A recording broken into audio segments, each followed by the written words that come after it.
California Governor Gavin Newsom is calling for a statewide ban on smartphones in schools. This comes after the Los Angeles School Board voted to ban cell phones and social media in classrooms. And just days ago, the Surgeon General called for Congress to put a cigarette-style warning on social media for kids. So let's break it all down in our group chat. ABC's Elizabeth Schulze is here, along with author and clinical assistant Professor Nicholas Carderas and president of National School Safety and Security Services, Kenneth Trump. Elizabeth, I want to start with you. The LA School District is seeing some mixed reaction from parents to this. What are you hearing about the response? Right, and this is the reaction you see from parents across the country dealing with this question of how do you regulate the amount of time that people are on their screens. On the one hand, you have the concerns echoed by the Surgeon General that kids are just spending too much time on their phones. It's a distraction. There are negative images that they see. There's cyberbullying.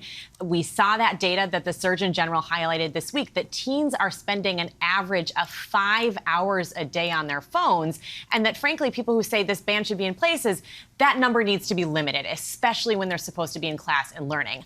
On the other side, Diane, you do have very real concerns that are being raised from parents who say they want their kids to be able to have their phone for safety reasons. You know, currently the policy in LA is that there are restrictions in place, but you could use those phones during a break. You could use it during lunch. Let's say something happened, and it's horrible to say, but we are living in a world where questions of a school shooting are top of mind for so many parents, and parents say they want their kid to be able to have their phone on them in case they need to be able to reach out. Nicholas, what does research say about how removing phones from the classroom can impact children's learning and their performance and their mental health in school? Yeah, well, the research is clear. I mean, phones in the classroom are an unmitigated disaster, both educationally and from a mental health standpoint.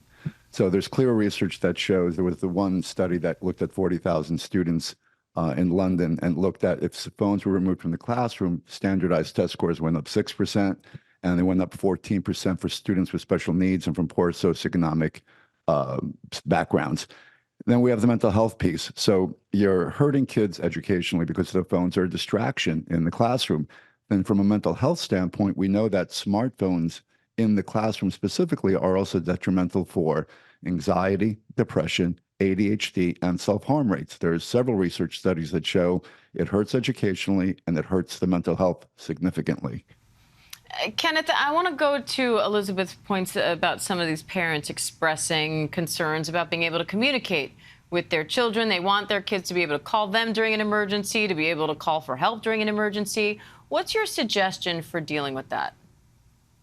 Well, Diane, it's counterintuitive. You're emotionally, as a parent, you say, I need to get directly in touch with my kid. It's a security blanket for the parents.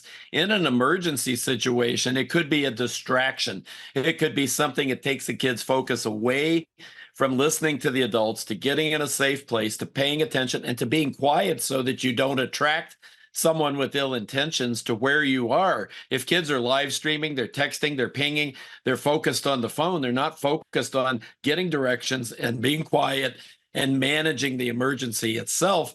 And that could create a less safe situation. To and from school, there can be legitimate arguments for parents. I understand the concern, the safety for kids. In school, in an emergency, it could actually make them less safe. And what about the examples of in shootings where we have heard 911 calls from kids in the classroom calling for help? Do you think there's a place for that? Well, there's certainly those anecdotal situations where that can be seen as a positive thing.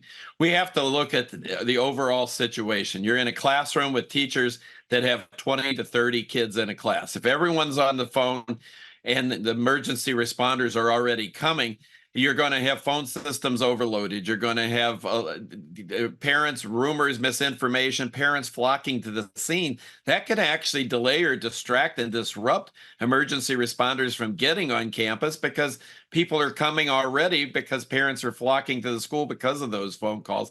So as there understandably, there's a mixed bag of arguments for that.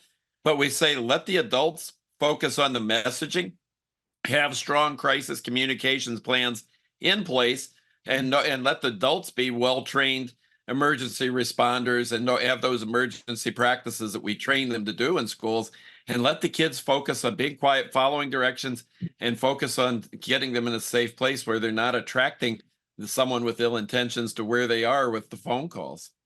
Sad we even have to think about that, but I know it's top of mind, which is why I wanted to ask you, Kenneth. Elizabeth, this ban would go into effect January 2025. So what are the next steps here? Right. So the big question is how to implement it, right? What exactly does this look like if you're going to be taking phones away? We've seen some schools adopt an approach where kids at the start of the school day put their phone in a pouch, they zip it up, they leave it in a locker or cubby until the end of the day, they get that pouch back and they get their phone back. That's one option. But really what the LA school district's going to have to look at, and they'll talk to teachers and other policymakers and parents, is how do you take those steps in place? And also, who's enforcing it? Because we have seen some teachers raise questions about, is it really their job to be the ones policing this? How do you make sure that that happens? Elizabeth Schulze, Nicholas Carderas, Kenneth Trump, thank you all.